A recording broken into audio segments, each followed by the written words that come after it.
always use your time wisely. You can't let other people make plans for you.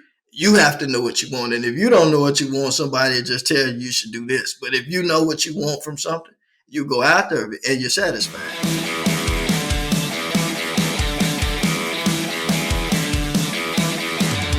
Hey Wade, welcome to the show. Hey, how you doing? Good. How's things so far on your side this week? Things are great. I'm not in Chicago right now. I'm actually visiting my in-laws in Kentucky. So, been having a good time so far. Nice. Are you a wrestling fan and a part-time wrestler, or you just like wrestling but don't watch it? I like it. I don't watch it, but I did train for it. I was, pursuing a management role, but then, I kind of decided to kind of take another route with it, because really what got me into it was I wanted to make a wrestling documentary. And so I reached out to a guy by the name of Steve Boss, who's very well known in Chicago. He's wrestled for various promotions and stuff. He, had a run with WWE, I think when it was called WWF back then. But yeah, I met him and I was telling him that I was interested in making a documentary. But because I wrestled in high school, he was like, "When are you gonna start training?" And I'm like, "Well, I guess I'll start next week." And that's a good segue into our main point of our conversation, because the main reason you want to come on this podcast is to share your message about breaking barriers, and you can do more than one thing. So before we dive into that, why don't you tell my audience a little bit about your background in regards to your main career currently, and then we can explore the other things that you've done outside of that. Sure. So again, Wade Simmons, born and raised in Chicago. I've been working in the funeral business for 13 years. I started in high school. It was one of my, major things that I wanted to do. So I pursued it. It took me a little while to, kind of get going as far as getting licensed, but it's been a bit of a journey. But yeah, I've been doing that for 13 years, and like doing that type of work, like is I don't know, like I feel like it teaches you to kind of live more with purpose. Did you go to college, or yeah, Yep. yeah, okay, so you went to college. I don't know many college kids, or even when I was in college, that says oh, when I graduate I want to work in the funeral business. Like, how did you get into the funeral business? Like, what made you interested about that? I don't know, but I think it was always something that I wanted to do. I remember when I was like in seventh grade, I went to school on the west side of Chicago, and I would talk a lot about like mortuary science things like that. And I remember a young man by the name of Terrence Matthews. He was like, "What, you want to be a funeral director or something?" And I'm like, you know what? That's what I want to do. So when I went to high school, my senior year, I volunteered and started working at a funeral home, which is the funeral home I still currently work for. And I went and, I saw that it was something that I wanted to do. So took me a bit of a while to like, get in school for it because like, every state is different. But like in Illinois, you got to do your prereqs first. So I went to college, hit a few road bumps and stuff like that. But eventually I made it to mortuary school. It was tough, man. Oh man, I like a lot of people think that like, you just go to school, or you just become a funeral director, whatever. But I mean, you got to learn anatomy, you got to learn chemistry, a little bit of accounting. It's a lot to learn. Like it's more detailed than what people think. Man, it was rough. What do you exactly do in a funeral home? Like, we talked offline, and you're a mortician. So what is that for people who don't know? So a mortician or a funeral director and embalmer, that is someone who handles all the affairs and doing the process of death. So basically what we do is, a family would come in, sit down, make arrangements, tell us what their loved one like, what they want, and we would pretty much provide their service. So what we would do is if they wanted like a funeral service, then of course the body would need to be embalmed. If they want a memorial service, the body may not have to be embalmed if they don't want it. Some people do like direct cremations and things of that. The business is really changing a little bit, but yeah, so pretty much handling the affairs of, just kind of walking the family through the process of, you know, final expense and just kind of just pretty much a ceremony. All of it is really just a service. So dead people have never freaked you out at all? Not at all. I've never looked at it like I've always just looked at it as that like, it's a job. It's it's a career now. Some people, consider it as a ministry. I would just say that to me, it's a job, but I feel that it's a job that you have to care about. I mean, because when you working in that type of business, you want to have a good attitude and you want to help people because like some of the funeral directors I know, like, I know some people that do it full time, but a lot of the morticians I know two that are lawyers. I know one that's a chemist. I know one that's an accountant. I know one that's a pilot. A lot of them that I know, they have, more than one job because, like I say, when you're in that business, you may have to help a few families out. I mean, it's a money making industry, but sometimes people don't have it. So if they don't have it, it's like you can't.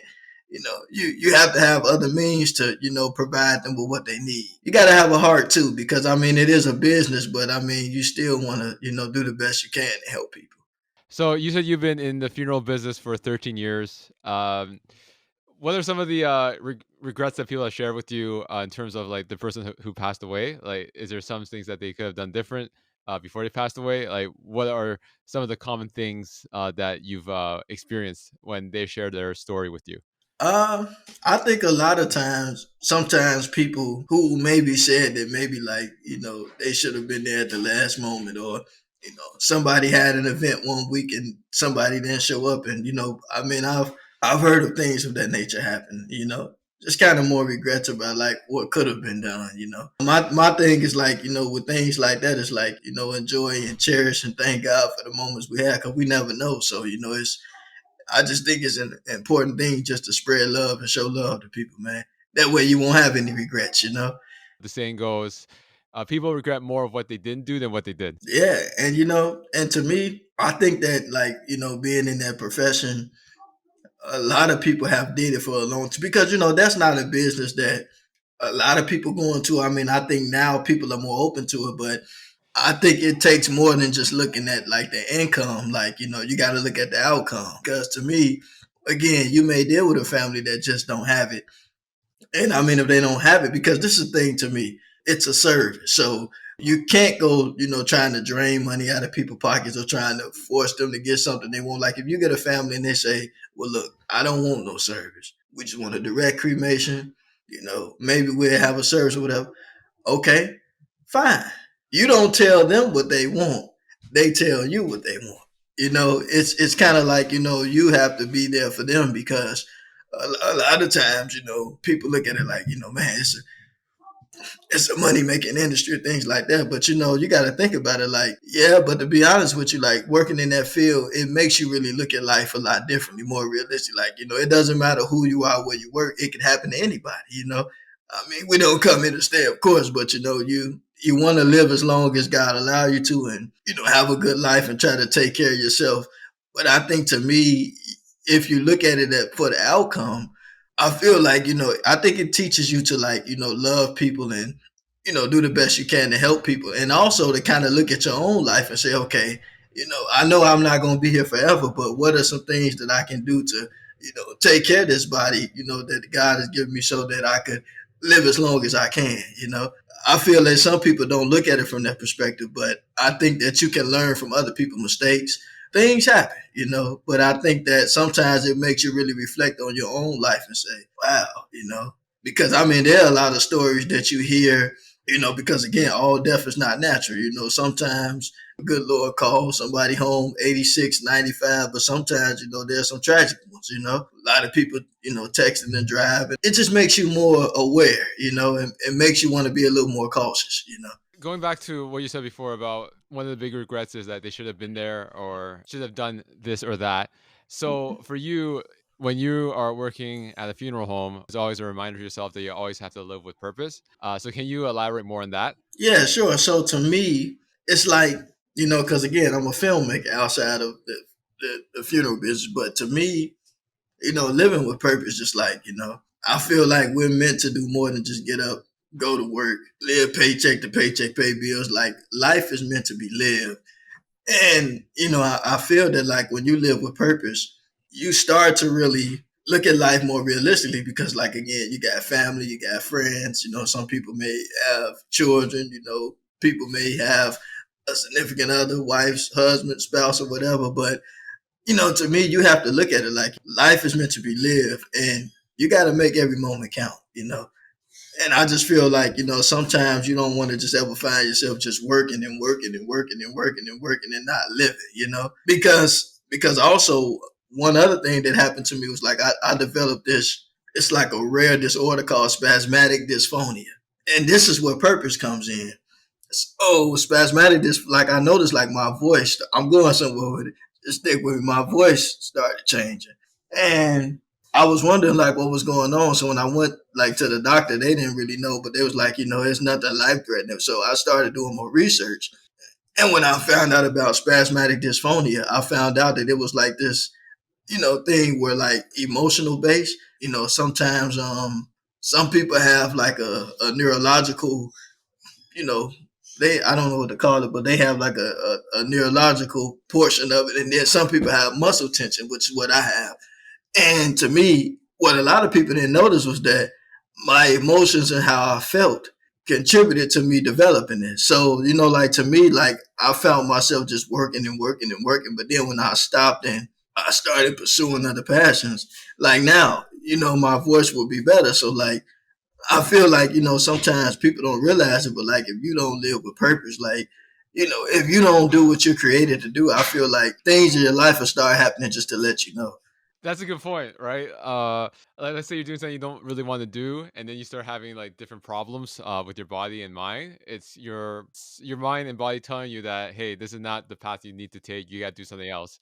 And then what tends to happen is people end up quitting jobs they don't like, and then they feel a lot. They feel mentally and physically better. So it's similar to your story in a way where um, you are meant to do more, and the fact that you're just doing the same old thing and your Yeah. body's not feeling right is a sign for it's basically a sign to tell you to do more with your life and live more with purpose and pursue your dream. Yeah. And you know what? And see, I like, hey, Max, I like the way you put that because when you think about it, right, most people, and I'm not going to say most people, but some people, majority of the time, you'll find somebody say, I'm a doctor or I'm a lawyer, I'm a teacher, I do this and that. But like, I feel like to me, a lot of times people may let that one thing, and there's nothing wrong with it if it's just one. But to me, a lot of times when you're a person that finds multiple passions, some people are like, wait a minute, slow down. Wait, you got to stick to one thing first. But to be truthful with you, that's not how things worked out for me. Because to be honest with you, while I was going to school to be a mortician, when I finished up, I want to say right after I finished school, we had these exit exams we had to take. And the funny thing about it was like I was going out there like dedicated, like we had to do arts and science. So the arts portion is like the funeral director part of the test, like, the arrangements, the law part, dealing with the legalities of the business. And then the embalmer part is like the science part. So we had to take these two tests before we could even go sit for our national board exam. And I was going out there once I finished school and taking the test, and I was failing and failing and failing. And I'm like, wait a minute now. So if this don't work out, God, I'm gonna have to find something else to do. So I thought about plumbing because my family's in that business. I went out to Vegas work with my uncle. I said, no, this is not for me. So then I thought about like working in the animal hospital. I'm like, nah, I don't think that's for me either. But then I'm like, okay, Lord, maybe I'm gonna go to film school. So I prayed about it and I went to film school. As soon as I went to film school, I passed the first test. Now, other people was like, focus on one thing, but it wasn't until I took the next step that the previous step worked out. And then once I finished film school and graduated, then I went back and passed the other part of the test.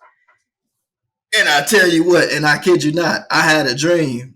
Like this years later that I passed the science part. This was after I finished film school. I went back and took it and prayed and I passed it. So it's like me doing other things end up causing it to, work out in God's time and in the right time. And so I'm like, to me, I'm like, you know what? I wasn't just meant to, you know, do funerals and stuff like that. It's like God have other purposes for me too. So I'm glad that I didn't let other people their thoughts about the situation prevent me from moving forward. So you graduated college the first time and then got into the funeral business, and then you went back to school to in filmmaking, and you ended up doing well in that as well, right? Yeah, so that's how I went. So I was in the funeral business. And I was trying to finish up that. Then when I went to school, I made it out of school, but it took me a while to pass the test. So I'm like, I'm going to film school. Then I went to film school. Everything else worked out after I went to film school. So what made you get into film? What like you work in the funeral in you were working in the funeral business, and then obviously some epiphany happened where you wanted to get into filmmaking and enroll into film school, and then that's when you had the issues of people saying, "Oh, just do one thing at a time." So what was that epiphany that you had? So to be honest with you, as a child, I was a very big like Walt Disney fan. I love cartoons. I love writing. I love film. I used to be the one in the family always with the video camera. And I always said that I was going to be a filmmaker. And when we was in high school, I remember we had a teacher named Miss Jackson. She said, I want you all to write a plan for your life. What do you want to do? So I said, okay, I'm going to be a mortician. I'm going to be a funeral director, and I'm going to be a film director. And when I was in high school, I took some arts classes or whatever, but like I didn't take it as serious because I'm like, as an artist, that's kind of hit or miss, like, there's a lot of, we're all artists in our own way, but it's like not everybody's making a living for it. So I'm like, if I'm going to go to school, then, I want to be, kind of strategical about what I'm doing. So I chose the funeral business first. And so from kind of going through a few roadblocks with that, it kind of led me back to my first passion, which is filmmaking, being an artist. Once you graduated from film school, what was your first film project? How did that come about, and how did you make that happen? Oh man, now this is the funny part. When I went to film school, it's like I was like a track star. I hit the ground running because again, my experience in the funeral business, like now this is where I was different. When I got to film school, I'm like, look here, I'm not waiting till I get out of school to make stuff. I'm gonna make it while I'm here. So as soon as I got to film school, I started like producing my own content right away because I'm like, time don't wait on nobody. So hey, I'm making the most. We're paying for the school. We paid all this money to come. We got free equipment. Let's take advantage of it, man. Before I graduated out of film school, I already produced 14 shorts. Now I ain't saying they were great, but but yeah, I was blessed enough to do it, by the grace of God. So I loved it. Yeah, going back to what you said about like filming the 14 shorts, it's all like I know there's this popular line on in terms of making YouTube videos where your first 100 videos are going to be bad, and then after that you start to take off.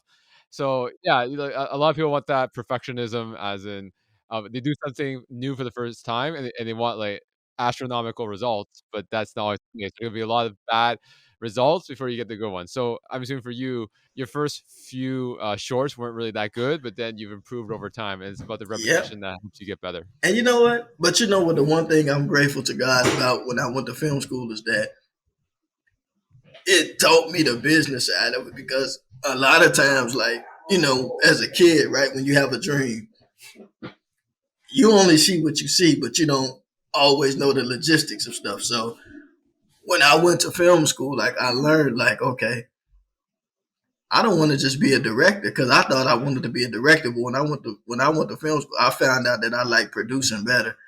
And I worked on a project called The Future Lasts Forever. You can look it up. It turned out to be a really good film. It was about a girl who was, who had a desire to go to college. And, she was waiting on this letter. It was a very simple film. I like simplicity. And in the film, she was waiting to open up a letter to see if she got accepted to the school.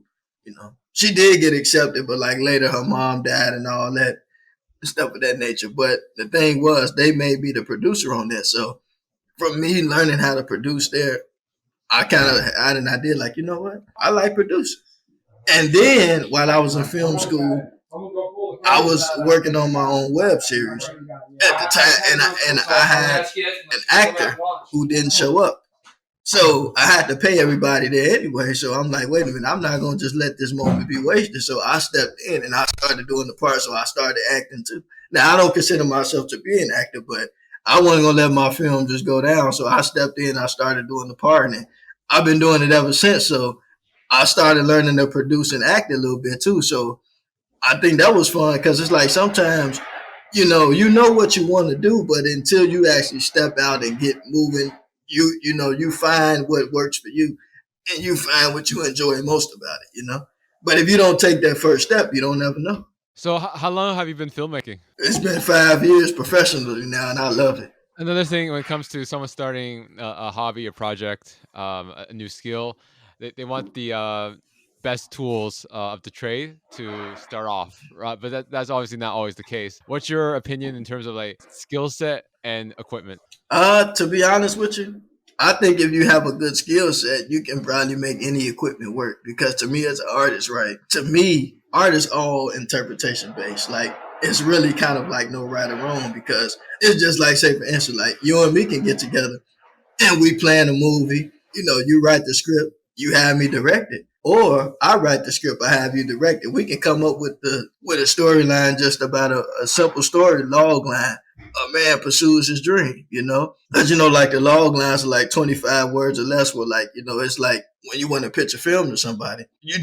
don't mention characters' names or nothing like that. You just write a general statement and kind of be right to the point. But if you direct it and I write it, it's the same story, but it's a different film. But if we switch roles up, same storyline, but it still is going to come out to be a different story. So it's all perspective. And to me, sometimes you don't have to have the greatest equipment starting out, but if you got a good storyline and you kind of, find a way to make it work, you'll be surprised. Because sometimes you don't have to have the best equipment. I mean, of course, everybody want it, but some people, have the best equipment, but not the best story. And then so it's like it kind of both works together. But to me, just you try to make what you have work. Because I mean, like because again, if you edit things and take simple things and just add a little flavor to it, you'll be surprised what you can do. Going back to the how your friends were saying, "Oh, only concentrate on one thing at a time." How have you been able to juggle both a full time job as a mortician and doing filmmaking at the same time? Well, what I learned, one thing was a word called optimize, and a lot of people don't, really think about it, but some people do. But when you think about the word optimize, right, you got to learn to get the most out of whatever it is you do. So I thought about like, what, I'm in the funeral business. I don't want to spend so much time just, burying people to where I'm not spending time enjoying my life. So I had to set boundaries. And I learned that when you set boundaries and you start to manage your time, kind of like how people budget their money and stuff, you gotta learn to budget your time too. Like, am I spending too much time over here? I need to make sure that my health is good and that I'm doing the things that I enjoy too. Because if you are no good to yourself, you ain't no good to nobody else. So, taking care of yourself and making sure that you're doing things that you also enjoy too is important. Because if not, you'll find yourself getting burned out. So, what I learned to do was to create a balance, even with filmmaking, because like I fund my own project. So, especially thank God for my wife. She, kind of helps me budget everything too. But it's like, if you set goals for yourself and learn to optimize your time and don't overwhelm yourself, but find a way to make what you're trying to do work. Because again, we don't, I mean, things are not perfect, but I mean, if you find a way to make the beauty out of whatever it is you got, you'll be surprised. Sometimes you don't have to have like the best stuff, but if you have a good idea and it works, you find a way to make it work. And I think that's the fun because even when you work on these bigger projects, you'll learn that a lot of times everybody don't have it all. I mean, it's a lot of things go wrong on bigger sets with a lot of more money. But it's all just troubleshooting. In terms of your filmmaking, what genre are you currently making films or shorts in, and what made you decide to focus on that genre? Believe it or not, love, romantic, things like that. I mean, I'm more of a comedy guy. I love watching comedy. I love to laugh. But as far as filmmaking for me, I feel like romance is always relatable.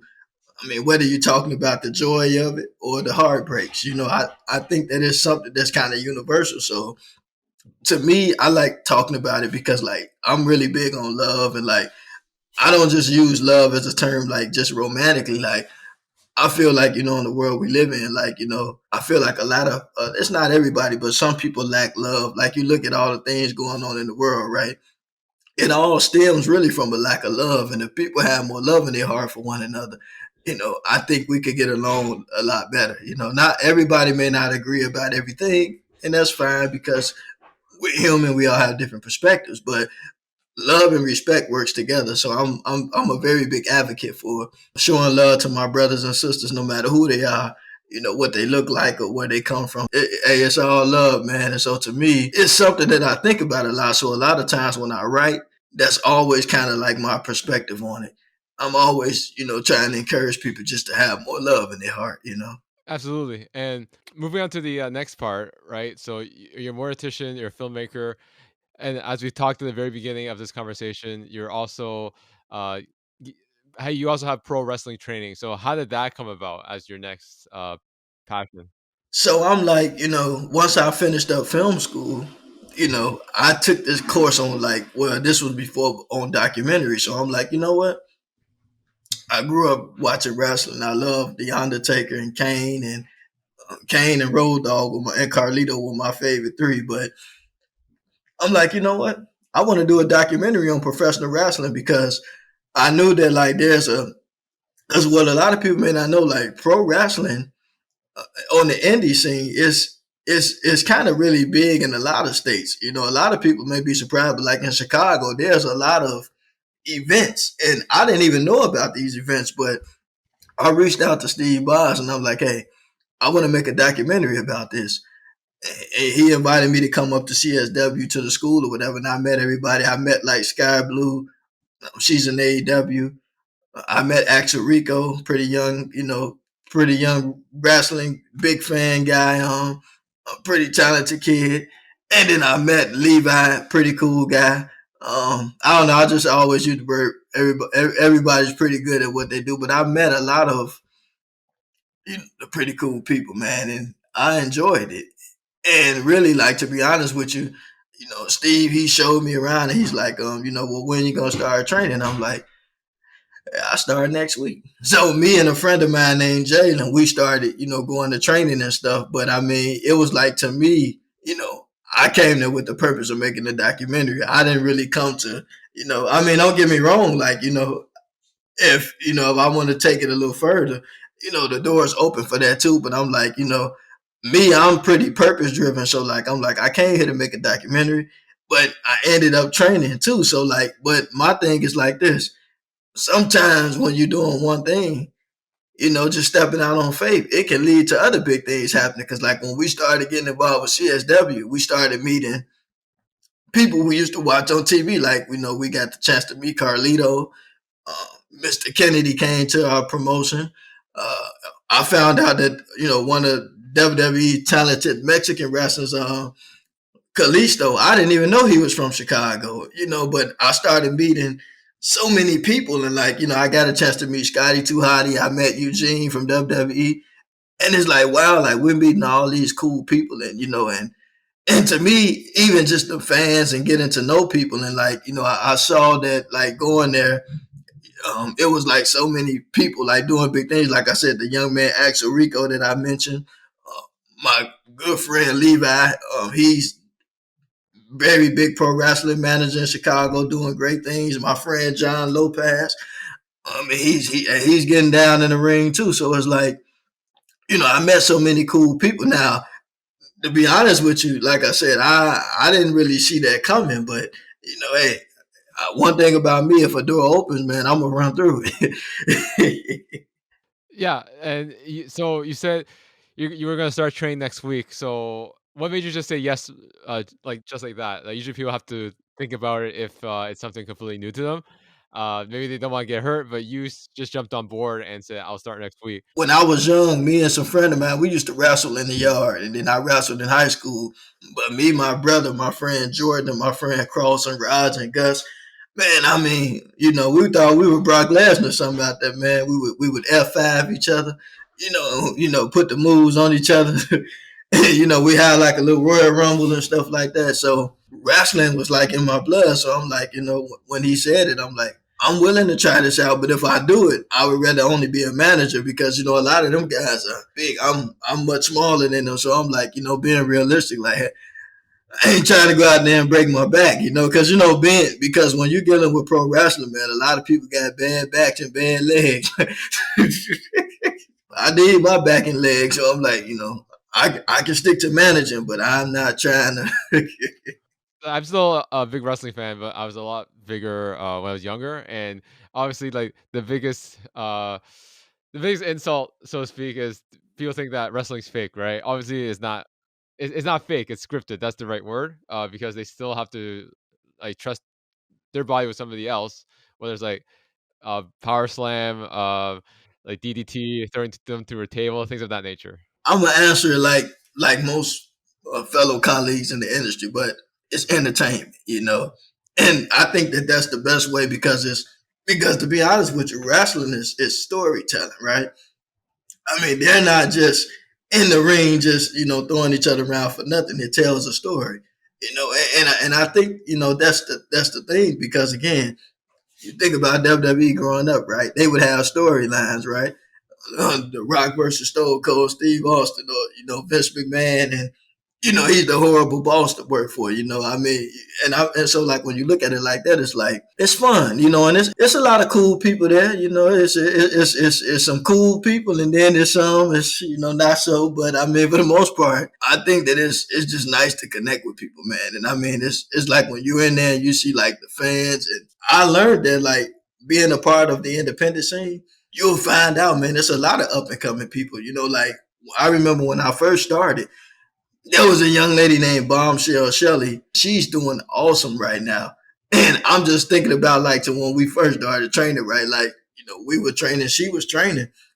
And if you look her up now, man, she's traveling the world wrestling. I think that's a pretty cool thing. Like one thing about me, I'm always happy for other people. Like I'm happy to see other people doing what they love, and even if people career take off much further than you would go, right? I'm like, hey, you put it like this, everybody purpose is different.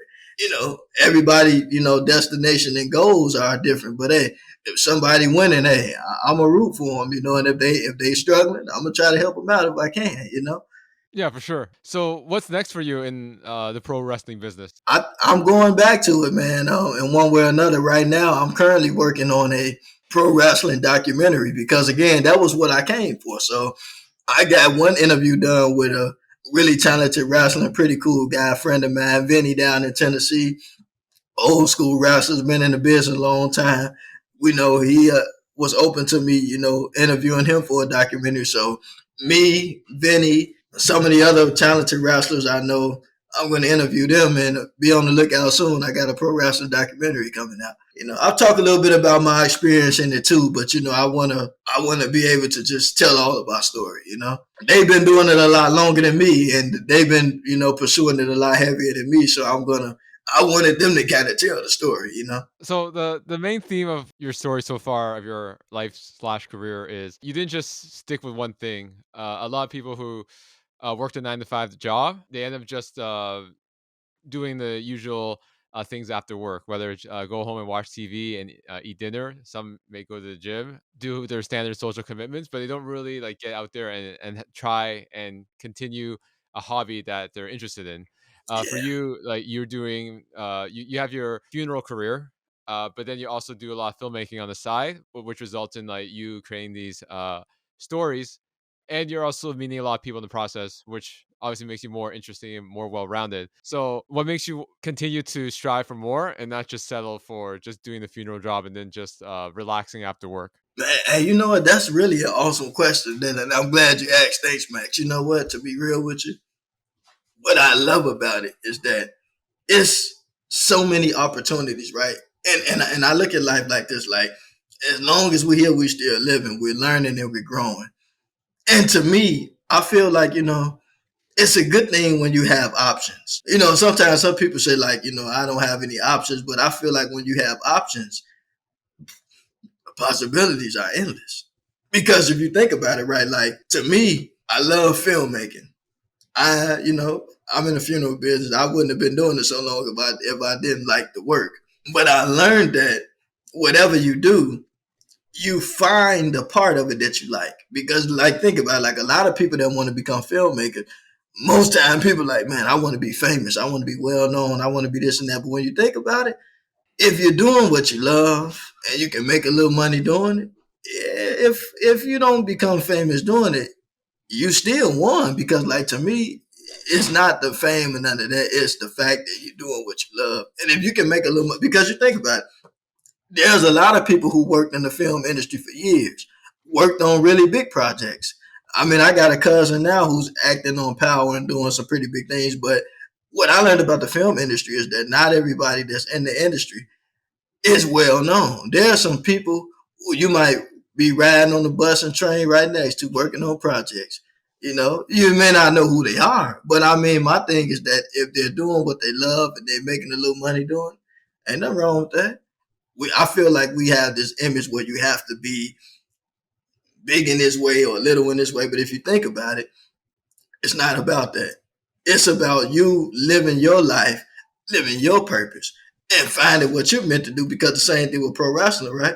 I've been hanging around pro wrestling for, I think it's almost been going on 3 years now. But for the most part, you know, I'm not as active in it as some of the other people. But this is the thing, when I got into it, I didn't really know what I wanted. But from me seeing what is done and seeing how things go, I'm like, okay, I may not want to do it this way, but I got an option to do it that way. Because again, you know, there's some people in it. Like I said, when I started, Bombshell, Shelly, and Michael, shout out to Gonzo, they started with us. You know, we started with them, and see their career have really taken off. As opposed to me, like, you know, I didn't come there to just focus on that. Like, I'm not, I don't care nothing about, you know, being well known with it. I'm just grateful to God that I had an opportunity to experience it. And if I want to go further with it, I'm glad that I got the options. And so to me, it's like, it's kind of fun that way because a lot of times when people look at it and be like, man, I want to be like The Rock or I want to do this and that. But then you got to think about it. There are a lot of people who was in that industry that you never heard of. Now, it doesn't mean that they were any more or less successful. Sometimes some people do it as a hobby. Some people do it as a full-time job. Some people, you know, do it for the love. But I think to me, when you find what you want from it, you go after it, you know? And so to me, what I like about pro wrestling is the connections that I made. I mean, you know, don't get me wrong. It was nice training and meeting everybody. But to me, you know, if I didn't have the connections, I wouldn't be able to do my documentary. And again, I still got the options to, you know, go back to it or whatever. But to me, it's like kind of focusing on other things and stuff like that too. So me personally, I'm not trying to, like, you know, just build that one thing there. I like having the liberty to kind of do my own thing, you know. And I feel like the one thing that I learned about working in a funeral business that I carry to every industry is this: always use your time wisely. You can't let other people make plans for you. You have to know what you want. And if you don't know what you want, somebody will just tell you should do this. But if you know what you want from something, you go after it and you're satisfied. When you let other people tell you what you want, it's like, I don't know if this is what I really want to do. So I think it's just the fact that you have to kind of know what direction you want. Because again, like I said, I know filmmakers that have worked on projects and big projects and been doing it for years. And, you know, everybody may not know who they are, but hey, some of them don't want to be known. They just want to do what they love, earn a little money, and stay out of the way. You know, they don't want to go in the grocery store and people taking pictures of it and all that. You know, that's not, you know, so to me, it just depends on what you want from it. There's a saying that goes, "What could you do if you could not fail?" The way to spin it based on what you're saying is like, what would you be interested in doing if you fail constantly, but you still do it anyway because you like it, right? Yeah, That's the phrase people should focus on. Is like, if you fail doing it, would you still want to do it? And that's the mindset you should be going into. Not what would you want to do if you did not fail? Because at that point, it's more about, because you're still looking for an extrinsic reward by thinking it that way, thinking about it that way, compared to if you said to yourself, if there's something here that I want to do, but I'm going to fail at it a lot, would I still want to do it even if I'm failing at it? And then that's whether you'll know if that's what you want to do I love it. in the future, right? Because a lot of times, like, again, you know, you see people and the first thing people say is, oh, you know, you want to be a big star, but no, everybody don't want that. Like, I know lots of actors, I know lots of filmmakers, and they're successful. Everybody's just not trying to necessarily have their name in lights. They just want to live their dream. And so to me, it just depends on what you want. And I feel that the thing about it is that if you know what you want, you go after it. Don't let other people tell you you should do it like this day. Because again, like I said, with pro wrestling, I met a lot of cool people. I'm still connected. Now, like I said, I haven't really been, going like I used to because I learned what I'm to learn from it. Now, I'm not saying I'm done learning, but to me, you know, I kind of found what I'm interested in doing, and I'm not gonna let anybody tell me to do anything else. When you know what you want, you go for it because it's your life, it's your time, it's your purpose. So to wrap up our conversation today, Wade, for someone listening right now who is stuck in the rut, what would you say to them in terms of starting to live their life with more purpose and fulfillment? I would say the first thing you do is sit and think and clear your mind and think about what you really want because you gotta really sit and think because sometimes we consume with social media and all that, but sometimes you gotta just sit there and think. Don't think about what nobody else got going. What do I want? And then you find a way to get it. And one thing that motivates me is watching nature. Right? If you look at a lot of the creatures, like the animals, lions, hyenas, or crocodiles, or whatever, I always say, you know, I mean, maybe that's not the best analogy, but whenever they're hungry for something, they set their eyes on it and they go after it. And so I think that, being a human being, sometimes you have to really sit and think about your life and like, okay, I'm this age, I want to do this and that. I don't, okay, first step is just to think about it. And then the next step, you got to find out how to make your goal reach because all our dreams are reachable. But we have to find a way to help them to come to us. Because again, nothing's just going to fall out the sky and come to you. But if you sit and think, okay, because think about it with pro wrestling, right? I would figure like, okay, most people would be like, man, I want to be like John Cena. And it seems like it's impossible. But you know what? All you got to do is find a local wrestling promotion because somebody in that local promotion has connections to WWE and AEW and all these promotions. You go there, you meet people, give it a shot, see what happens. You want to be a filmmaker? Some people, hey, look, I went to school, but not everybody goes to school. You don't necessarily have to go to school. You go look on YouTube, you get you a camera, whatever, start making films, start connecting with other filmmakers. A lot of things is just like dreams are not impossible. You just got to find a way to make it within reach. Because again, don't worry about how high somebody else is reaching. If you want to climb that high, you got to bring it down to your level. Chop it down like a giant. And when you chop it down, it's not impossible. Exactly. Just it's not about making a big jump. It's about making little small steps that compound into that big jump. Absolutely. The other thing I wanted to quickly mention was a lot of people live lives based off trying to get approval of others, so they're not really living the life that they want, right? So for you, for the filmmaking, if you listen to your friends or family say, "Hey, just do one thing at a time, just stick with the funeral thing, and get really good at it," you would have not discovered that this passion for filmmaking, which again, that helped you lead into the pro wrestling world as well, right? So just by being proactive and opening your horizons for opportunities makes you more of a well-rounded person. Yeah. I like the way you put that because again, you know what? You don't never know what will happen if you don't take the first step. 100%. Again, Wade, I really appreciate you taking the time to share your story with me on my podcast and just telling everybody about your main message of living a life with purpose and going after your dream. So, for someone who wants to know more about your story, how can they reach out to you? So you can reach me on Facebook, Wade Simmons. You can reach me on Instagram, Wade Jedi 99. I'm a big Star Wars fan, and then you can check out my work on Vimeo, Wade Filmmaker 777 on Vimeo. But hey, reach out. I'm not too big to answer any questions. I'll be more than happy to talk. I'll talk your ear off. All right. Again, I appreciate the time, Wade. All right, thanks, Max. Thank you so much for watching. For more content on careers, job search, and self-improvement, make sure to hit that subscribe button.